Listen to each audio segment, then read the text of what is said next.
Assalamualaikum warahmatullahi wabarakatuh. Kita akan membahas ya soal yang tadi sudah diremedialkan.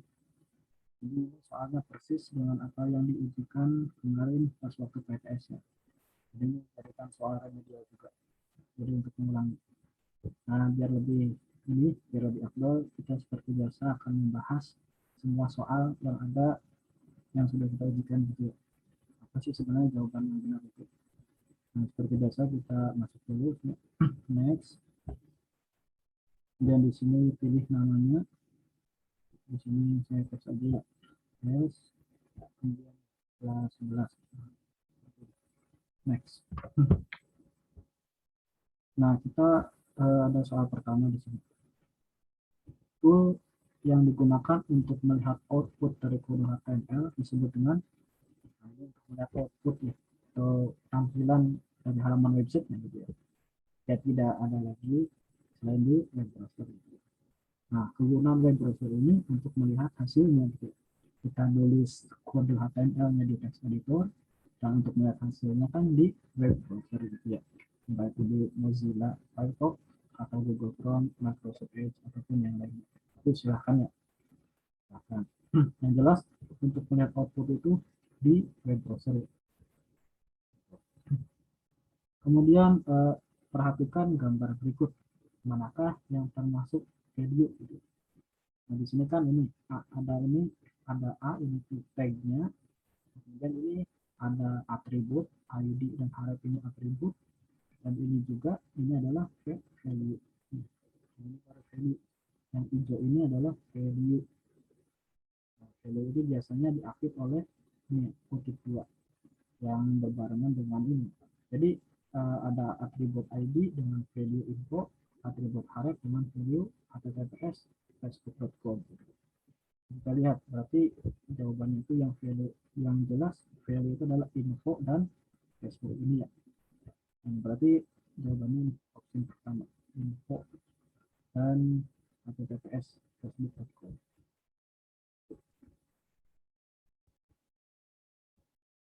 Lalu berikut ini adalah contoh dari web browser, kecuali nah, mana sih yang merupakan web browser? Tapi ini kecuali Google Chrome, iya itu sih browser ya. Mozilla, iya. Opera, iya. Tailwind, apa ini? Nah ini bukan ya, ini bukan browser, tapi ini framework CSS ya. Hingga ini ya. Kemudian Microsoft Edge ini juga browser. Jadi jawabannya Tailwind. Ini framework CSS ya, bukan browser. Nah kemudian perhatikan gambar berikut. Fungsi dari elemen HTML di bawah ini adalah, nah fungsi dari ini meta charset UTF 8 ini buat apa sih? Memberitahu web browser bahwa jenis teks yang digunakan adalah UTF-8. Seperti ini, singkatnya seperti ini. Awas ini, hati-hati jawabannya. Ini web browser, web server, atau web service. Ini harus pertanyaan menjebak gitu. Nah mungkin bagi yang masih ragu-ragu ini agak sedikit membingungkan mana sih sebenarnya itu ya. Nah, tapi bagi yang sudah paham ini nggak akan bingung. Yang jelas ini web browser. Jadi kita harus bisa membedakan dulu web service itu apa, web server itu apa, web browser itu apa. Kalau UTF-8 ini kaitannya dengan web browser. Bahwasanya teks yang digunakan itu jenis teksnya itu adalah UTF-8. Kemudian juga manakah yang merupakan DDE, DPD, dan HTML versi 5. Ya. Nah ini kan dokumen text declaration itu ya. Versi 5 tapi itu. Karena HTML kan sekarang sudah versi kelima. Nah, setiap versi itu DPD-nya atau dokumen text declaration itu berbeda-beda. Nah, tentunya yang sedangkan yang ditanyakan sekarang ini versi 5 yang mana? Ya tentunya ini yang type HTML. Nah ini bukannya. Jadi ini juga perlu diperhatikan. Bukan. Nah ini kalau ini versi keempat ya, ini DPD juga dokumen text declaration. Ini versi ke sedikit dirubah itu. Sebenarnya ini yang versi 4 itu. Versi 4.01. Nah ini. ini jebakannya, jadi hati-hati, yang teliti. Jadi yang benar ini yang versi 5 itu. Kemudian fungsi dari komentar itu apa sih? Fungsi dari komentar memperbaiki programnya error, bukan. Memperbaiki feedback agar programnya error segera diperbaiki, dan juga memberikan catatan pada program agar kode masih bisa dipahami walau sudah lama tidak dibuka lagi. Jadi sebenarnya fungsi dari komentar ini supaya jelas, ini supaya jelas artinya tahu fungsi dari masing-masing kode HTML itu sendiri, fungsinya buat apa itu. Misalkan ini tuh untuk form ini tuh form registrasi, atau ini tuh form login dan sebagainya. Kemudian ini bagian konten dinamis, bagian konten gitu juga. Ini bagian heading, bagian apa, header, kemudian ada konten, ada footer juga. Nah itu kita bisa berikan komentar di sana. Karena terkadang memang kalau kita lagi proses pembuatannya sih ya, lagi sih ya tidak masalah kita tahu fungsi dari masing-masing kode ini. Tapi jika kita sudah tidak dibuka-buka lagi, entah beberapa bulan atau bahkan bertahun-tahun ya, nanti kode yang kita tidak dibuka lagi, kadang kita bingung ini maksud dari kodenya apa. Apalagi kodenya udah banyak.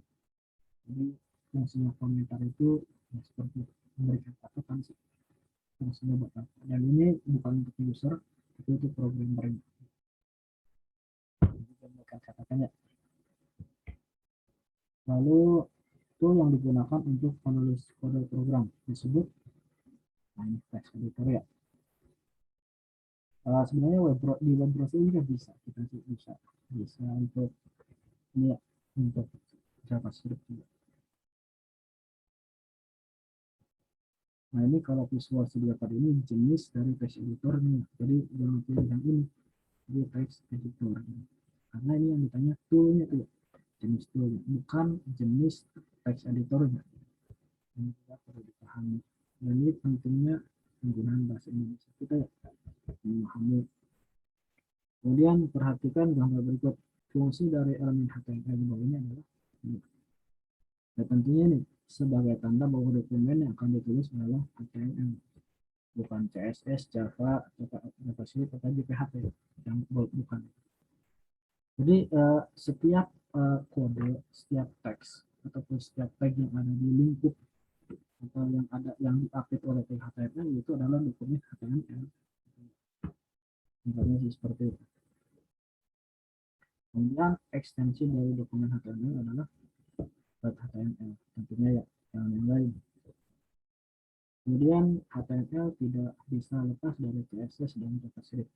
Fungsi dari CSS sendiri adalah, nah ini fungsinya buat apa? Nah, kalau HTML kan tadi buat strukturnya atau kerangkanya. Ya. Kalau sedangkan CSS itu kan tadi sudah dijelaskan, seperti kan kemarin diibaratkan seperti manekin ya kalau HTML. Nah kalau CSS ini ya pakaiannya, yaitu baju, celana, kemudian jam tangan, ya, sepatu. Artinya memberikan style kepada manekin tadi, ya, kepada kerangka tadi. Jadi di sini mana yang style? Interaktif bukan. Nah ini memberikan style pada halaman web. Ya. Kalau membuat struktur ini kan HTML, kerangka juga HTML, dinamis juga bukan.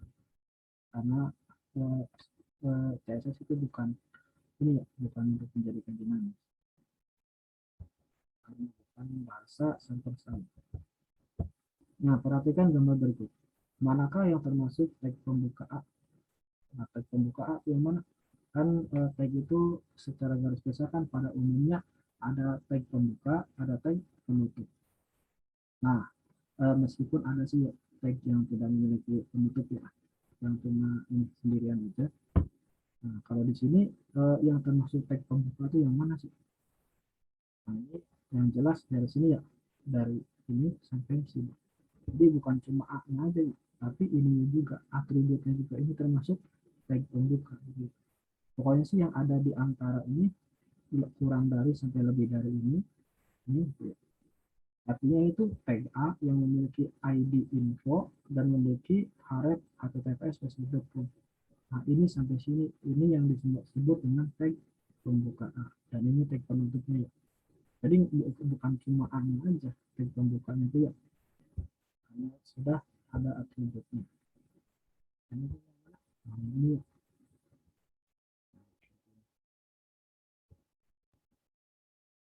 ini bukan seperti itu. Kemudian pada umumnya tag HTML berpasangan, namun ada juga tag HTML yang tidak memiliki pasangan yang disebut. Nah, jadi HTML juga ada ya di HTML itu yang tidak memiliki pasangan. Itu disebutnya apa? Ada sebutannya. Self start tag bukan, self safety bukan, bios bukan ya, self remember bukan, ini ya. Yang terakhir self closing tag. Jadi jawabannya set closing tag. Jadi kalau ditanya HTML itu yang tidak memiliki pasangan itu apa? Set closing tag. Kemudian berikut ini adalah contoh dari text editor kecuali. Nah, kita tahu kan text editor itu jumlahnya sangat banyak sekali, sangat banyak sekali. Nah, di sini kan ada pilihan 5. Mana yang bukan termasuk text editor? Komodo editor termasuk ya, karena memang ada komodo editor. Kemudian sublime text ini juga termasuk, film juga termasuk. Apalagi nya visual studio code sudah masuk banget, jelas ini visual studio, jadi ini salah satu text editor. Nah, ini yang kelima nih, Bootstrap. Kenapa Bootstrap? Karena Bootstrap itu bukan text editor, tapi framework CSS. Sebagaimana tadi Tailwind gitu ya, itu juga framework CSS. Gitu.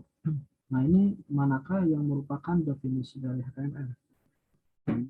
Yang mana? Yang jelas kalau HTML ini kaitannya dengan web gitu. Ini bahasa markup standar yang digunakan untuk membuat halaman UI UX, bukan. Untuk halaman IoT juga bukan. Membuat halaman web. Nah, ini jawabannya ya. Kalau desktop juga bukan ya, bukan. Karena kalau desktop itu nggak pakai HTML. Ada bahasanya khusus. Mobile juga bukan. Biasanya kalau mobile ini pakai XML ya, bukan HTML. Ya, itu aplikasi Android kita ya. Itu pakainya XML bukan HTML. Lalu manakah yang merupakan dokumen type declaration? Oh, dokumen type deklarasinya. Tadi yang DTD. Yang mana? Title bukan, HTML juga bukan, ini juga bukan, ini tag. Nah, ini yang ini. Type HTML. Ini yang merupakan dokumen type deklarasinya. Jadi jawabannya yang tadi. Perhatikan gambar berikut. Fungsi dari elemen HTML di bawah ini adalah, nah, fungsi dari ini ya, dokumen type deklarasi ini buat apa sih fungsinya? Nah, fungsinya ini buat apa? Memberitahu web browser bahwa HTML yang digunakan adalah versi ke-5. Versi ke-5.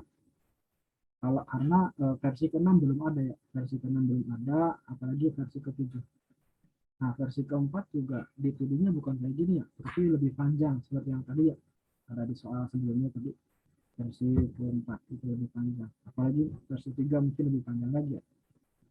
Jadi kalau dokumen type declaration versi 5 ini yang ini ya, jadi lebih singkat. Cuma kurang dari kemudian tanda seru, doctype, dan spasi dan kurung itu lebih dari ya. Ini untuk DTD versi kelima, di mana fungsinya untuk memberitahu browser bahwa HTML yang digunakan itu adalah versi kelima gitu, supaya diperlakukan sebagai versi 5. Kalau versi keempat kan lebih jadul dari versi kelima. Nanti perlakuan dari web browsernya kan juga berbeda lagi. Itu pentingnya di sana. Tag pembuka dan tag penutup sama saja dalam penulisannya. Bedanya, nah ini, kalau tag pembuka dan tag penutup ini sama saja ya, tapi ada bedanya apa coba tadi? Nah, ya benar. Jadi kalau tag penutup itu ada tambahan slash atau ini ya, atau apa, garis miring, garis miring. Jadi bukan di tag pembukanya ya, tapi tag penutup. Tag penutup ditambah dengan slash. Bukan semikolon, ini juga semikolon, ini drop juga bukan, tapi slash tag penutupnya. Lalu perhatikan juga gambar berikut. Manakah yang termasuk elemen A? Nah, kalau bicara elemen, berarti ini keseluruhan dari tagnya, keseluruhan. Baik tag pembuka dan tag penutup berikut, value dan atributnya. Atribut dan value. Intinya, kalau bicara elemen A, artinya keseluruhannya. Yang mana coba yang keseluruhan? Nah, ini kalau ini kan option pertama, ini tag pembuka. Kalau ini cuma ini aja atribut. Kalau ini cuma value saja, nah ini ya. Berarti ini yang paling lengkap. Karena ini bicaranya elemen, artinya elemen itu versi lengkap dari sebuah tag. Ya. Lalu HTML tidak bisa terlepas dari CSS dan JavaScript. Fungsi dari JavaScript sendiri adalah fungsinya buat apa? Kan HTML buat kerangka atau struktur dari webnya. Kemudian CSS itu untuk stylenya. Dan ini buat apa? Dinamis bukan. Style ini CSS lah. Struktur ini HTML. Kerangka juga HTML. Nah, ini yang interaktif. Ya karena kan kita juga ibaratkan sebelumnya JavaScript itu sebagai otak gitu. Supaya interaktif gitu. Jadi kalau ditanya menjawab juga ya. Artinya manekinnya itu hidup gitu. Seperti yang diibaratkan ini. Gak cuma berpakaian tapi juga hidup itu. Karena memiliki otak gitu. Dan otaknya itu dengan menggunakan JavaScript. Perhatikan gambar berikut. Manakah yang termasuk atribut? Nah ini atribut yang mana? Nah ini ID dan harus atribut. Kalau ini atribut, atribut itu biasanya kayak gini posisi ID, kemudian ada sama dengan dan ini ke titik. Dan ini adalah value-nya. Ini diisi di sini, ini diisinya di sini. Yang benar ini option itu. Lalu HTML merupakan singkatan dari hypertext markup language. Jangan lupa ya, jangan bingung. Jadi meskipun terdiri dari empat huruf, tapi sebenarnya hypertext ya, HT-nya itu hypertext markup. Jadi jangan sampai kayak hypertext transfer markup, jangan seperti ini. Jadi pastikan hypertext markup language. Kemudian fungsi dari HTML adalah membuat kerangka web ini. Style ini CSS. Nah ini struktur data. Ini bukan kalau struktur web ya iya struktur web jawabannya pasti benar. Tapi ini ada struktur data. Nah HTML ini bukan kaitannya dengan struktur data, data struktur bukan. Web dinamis apalagi bukan. Interaktif ini punya JavaScript. Ini membuat kerangka web. Unsur kerangka web itu kan ada header, konten dan footer. Seperti itu. Informasi tambahan yang ditulis pada tag pembuka disebut dengan atribut. Informasi tambahan seperti tadi kan ya di A itu ada huruf, ada tadi apa, kemudian tadi itu ID ya ID ID dan huruf ini kan tambahan di ini di tag ini. Nah ini maksudnya informasi tambahan ini ID itu kok huruf atau tersebut. Sebenarnya kan A itu cuma A aja, tapi ada tambahan ini. Nah yang tambahan ini disebutnya apa? Disebutnya adalah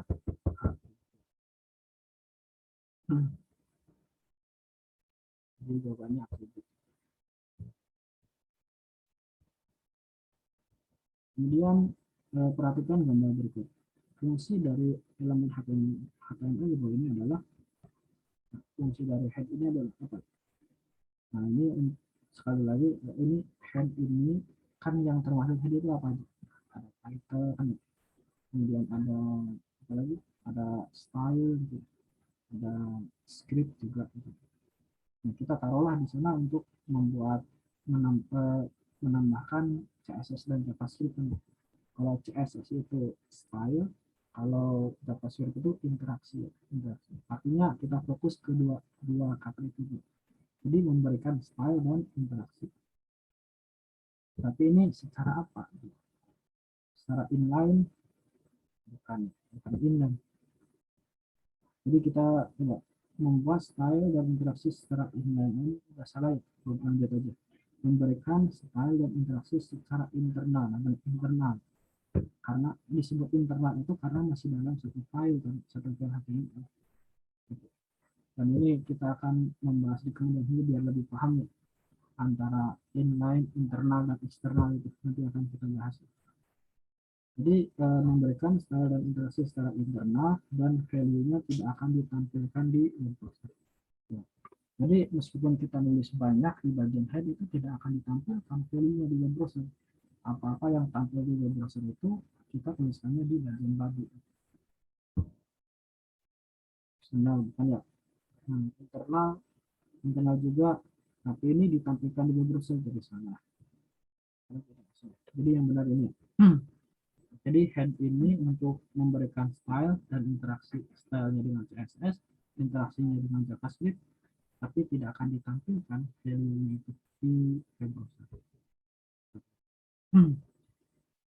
Tag adalah bagian dari sebuah elemen yang umumnya terdiri dari tag pembuka dan tag penutup.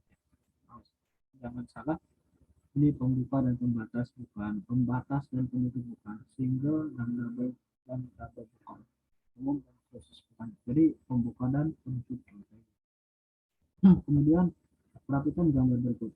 Fungsi dari elemen HTML ini adalah ini title. Title itu apa? Ini fungsi dari title itu adalah untuk memberikan judul halaman ya. Sama di sini memberikan judul halaman semua dan tidak akan terlihat pada bagian tab browser. Nah ini salah ya. Akan terlihat pada bagian footer bukan. Akan terlihat pada bagian tab web server bukan. Terlihat pada bagian tab web browser. Nah ini yang benar ya.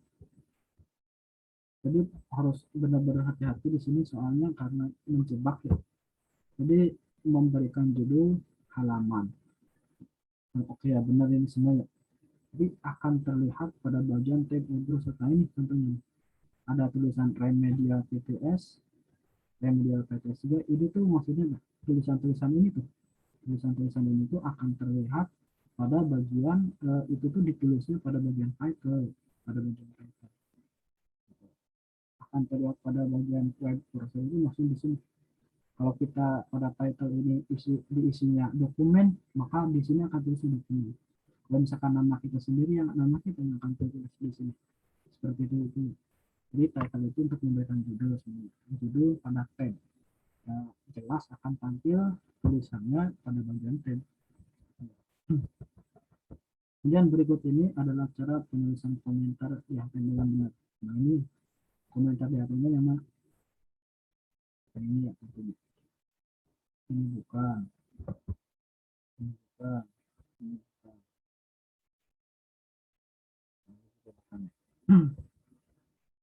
Terus manakah yang merupakan struktur dasar dari HTML? Nah ini jangan ini ya. Jelas yang ini. Kalau ini JavaScript. Kalau ini Kotlin. Ini Java. Ini PHP. Jadi yang HTML ini struktur dasarnya. Nah ini perhatikan gambar berikut. Fungsi dari elemen HTML di bawah ini adalah ini menampilkan value. Jadi menampilkan value dari setiap elemen HTML di manual browser ini sudah jawabannya. Jadi bukan web server, bukan web service. Nah ini benar web browser, tapi ininya setiap atribut, ya, bukan atribut yang ditampilkan, tapi elemennya. Value dari setiap elemen, bukan value dari setiap atribut. Ya. Nah ini web browser juga, tapi ya value dari setiap value maksudnya seperti apa ya, bukan jadi salah. Jadi value dari setiap elemen HTML. Kemudian CSS singkatan dari cascading style sheet. Cascading style sheet. Jadi cascading sheet bukan, cascading style sheet bukan, color sheet bukan. Ini cascading style bukan. Jadi cascading style sheet. Ini sudah selesai semuanya. Kita lihat apakah sudah benar semua. Kita lihat hasilnya. Nah, alhamdulillah ya benar semua. Nah, itu jawabannya ya. Kurang lebih seperti itu. Nah, itu mungkin saya cukupkan ya. Ini akan saya share di grup ya. Ini video ini. Silakan barangkali mau dipelajari kembali. Terima kasih. Assalamualaikum warahmatullahi wabarakatuh.